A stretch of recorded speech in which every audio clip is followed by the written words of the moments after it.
Welcome back to the Deep Dive. Today we are taking a shortcut to becoming truly well-informed about a transformative field, A shortcut, I like that. creative arts therapy, or CAT.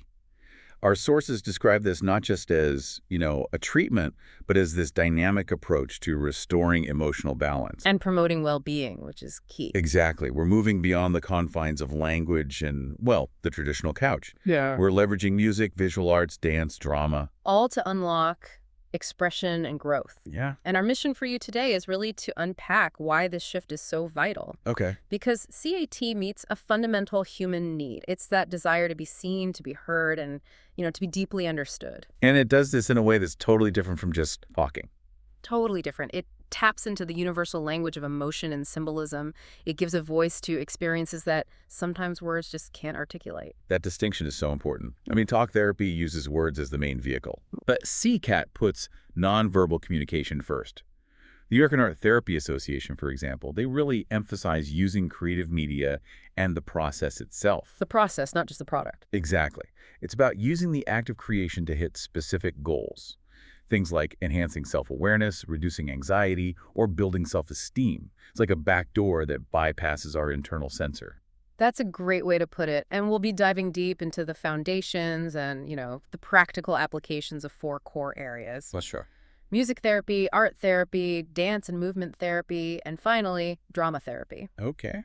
So by the end of this dive, you'll really understand how each one uses creative action to get to those deeper layers of the psyche and ultimately promote healing.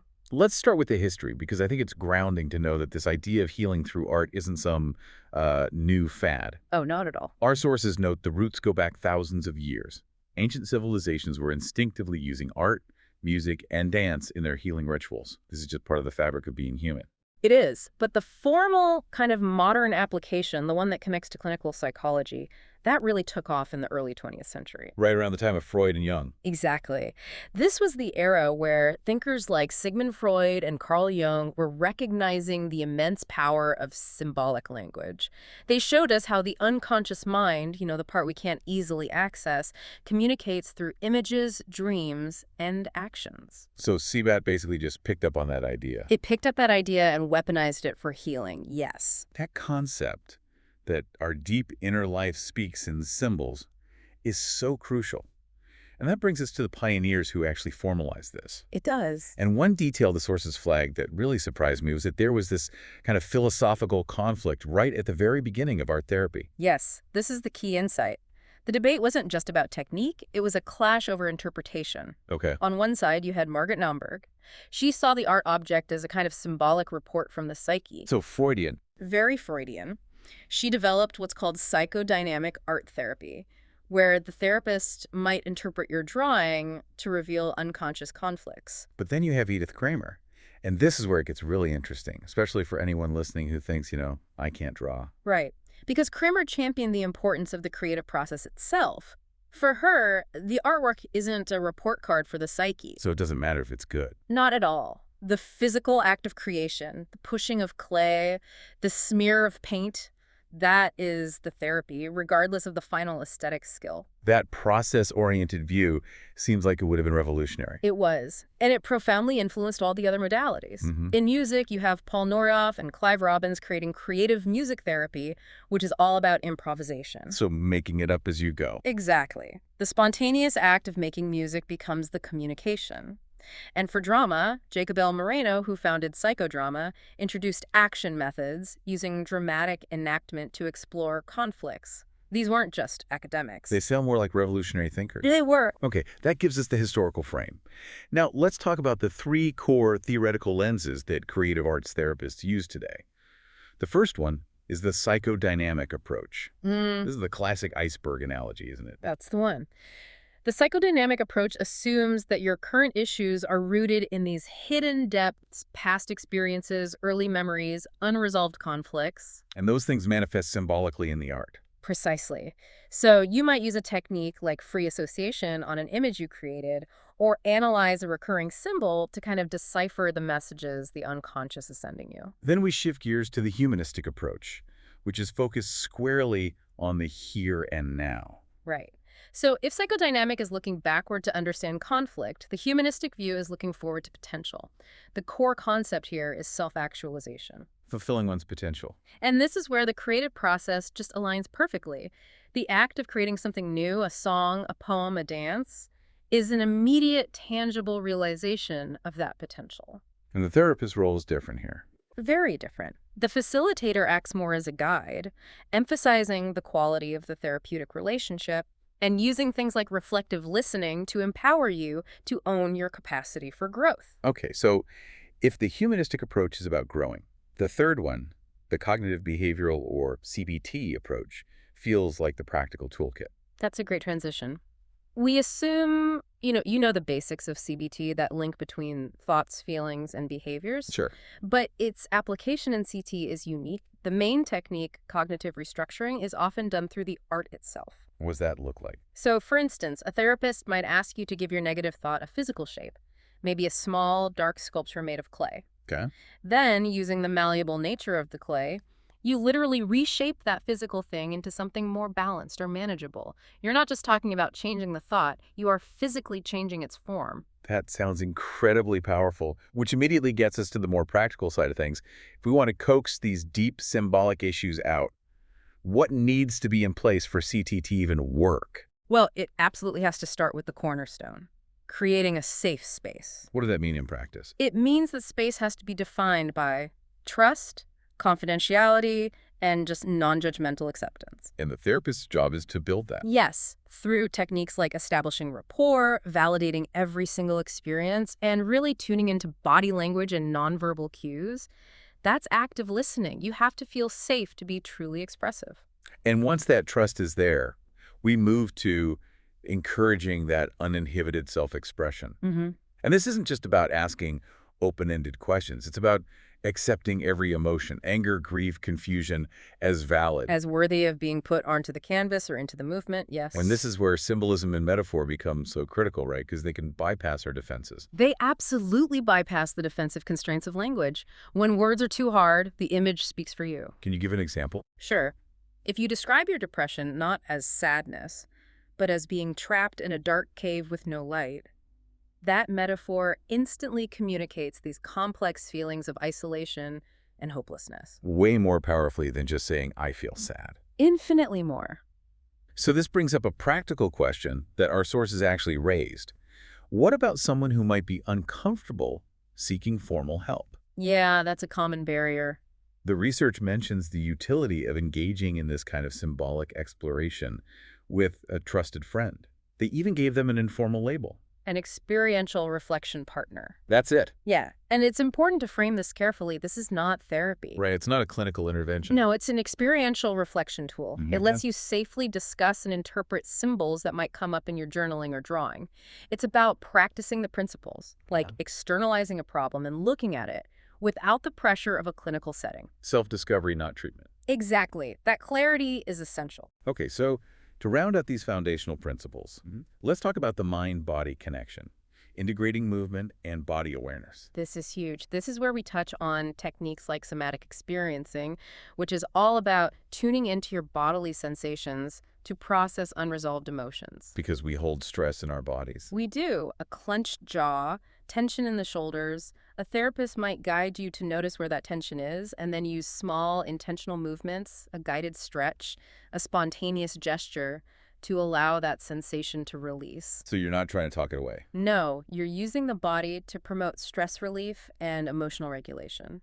Okay, now that we have the theory and principles, let's get into the specifics of the modalities, starting with music therapy. Why is rhythmic work like drumming so powerful? Because rhythm connects us to our core internal tempo, our heartbeat, our breathing. It's primal. So drumming is like a release valve. It's an immediate, deeply cathartic release. You're not just expressing emotion, you're expressing pure energy. Pounding or synchronized shaking lets you release tension and helps ground you in the present moment. And it's not just about catharsis. Music therapy also uses analytical techniques. Absolutely. Think about lyric analysis. You examine song lyrics for themes, imagery, emotional resonance. How would that work? A therapist might ask you to find a chorus that really resonates with your current struggle. Then they might ask you to change just one word in that line. Say, from "I will fail" to "I might try."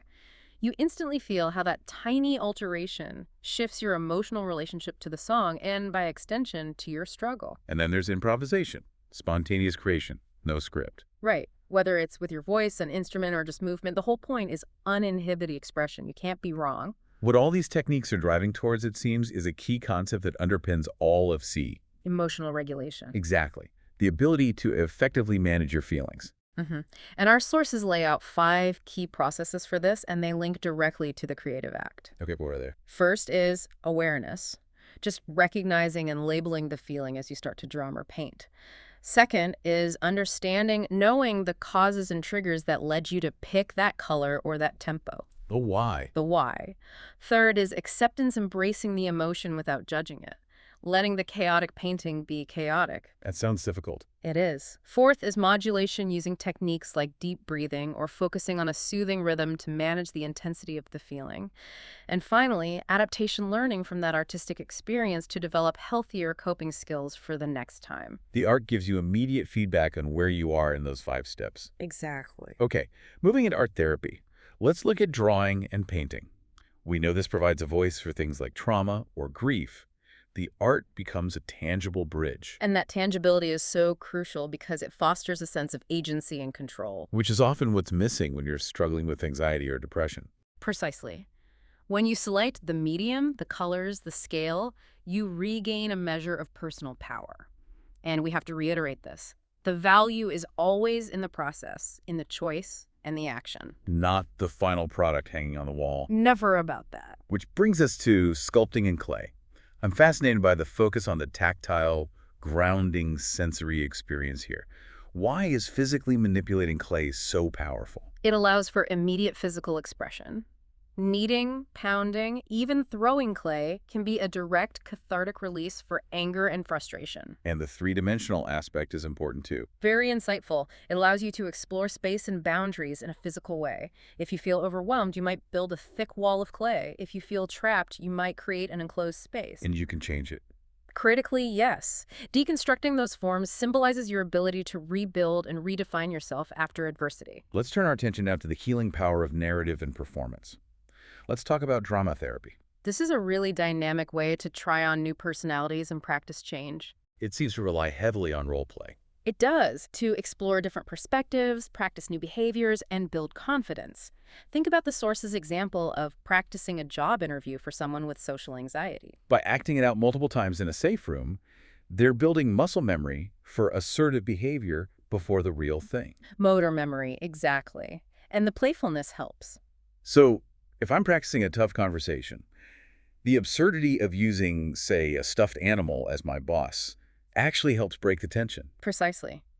That use of imagination lowers the emotional barrier. It's also what makes storytelling so effective. Right. The source mentioned a client named Maya who was struggling with isolation. And she crafted the story of Luna in a magical forest. By creating Luna's narrative of overcoming obstacles, Maya was able to externalize her own inner struggle. And gain perspective on her own resilience. And her own capacity for hope. It's powerful stuff. That externalization leads directly to psychodrama, which sounds like the most experiential form of this. It is. Here, you are the protagonist, acting out conflicts or past events, often with other group members standing in for real-life figures. And there are specific techniques for that. Yes, key techniques include role reversal, where you step into the shoes of another person in the conflict. To gain empathy. Immediate embodied empathy. It can shift your perspective instantly. And it also lets you rehearse new, assertive behaviors in a completely safe space. You're literally performing the change you want to see. Finally, let's look at the future of CI. Technology is already transforming these modalities. Rapidly. Virtual reality, or VR, is creating these immersive environments for exploration. Which transcends physical limitations. This is huge for making therapy accessible for people with mobility issues or severe social anxiety who might not be able to leave their home. And then there's artificial intelligence. AI holds incredible potential to assist the therapist. It can analyze data patterns in artwork, the tempo of movement, to identify subtle shifts in emotional patterns, To track mood changes over time. and provide data-driven recommendations for personalized interventions. It's augmenting the human capacity for observation. Of course, with all this data being created, the sources rightly highlight the essential need for an ethical conversation here. We have to. We have to balance innovation with careful ethical practice, making sure we protect privacy, client autonomy, and maintain professional boundaries in these new digital spaces. To recap the most important takeaways from our deep dive. Creative arts therapy is powerful because it uses artistic action to facilitate emotional expression. And it provides concrete tools for regulating those emotions. Right. It enhances self-awareness by revealing the unconscious symbolism of our struggles. It fosters community through shared creative experiences. And it's wisely embracing technology to overcome barriers to healing. It is, at its heart, a journey of excavation. That's the phrase that stuck with me. We're peeling back the layers to find the courage to stand in the totality of who we are. Scars and all. Scars and all. It shows us that pain isn't just something to talk away. It's something that can be transformed into something tangible, even something beautiful. The therapeutic power really lies in that intentional connection with yourself and others. So here's a final provocative thought for you to mull over.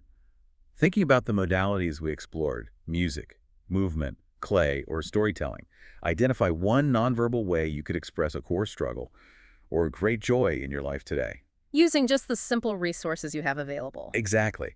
The transformative power truly begins with that first intentional, non-judgmental act of creation. And if you are curious to explore this further, we'd encourage you to look into the foundational works of figures like Natalie Rogers, Helen Payne, and Robert J. Landy. Thank you for joining us for this deep dive into the unspoken canvas of creative arts therapy. We'll see you next time.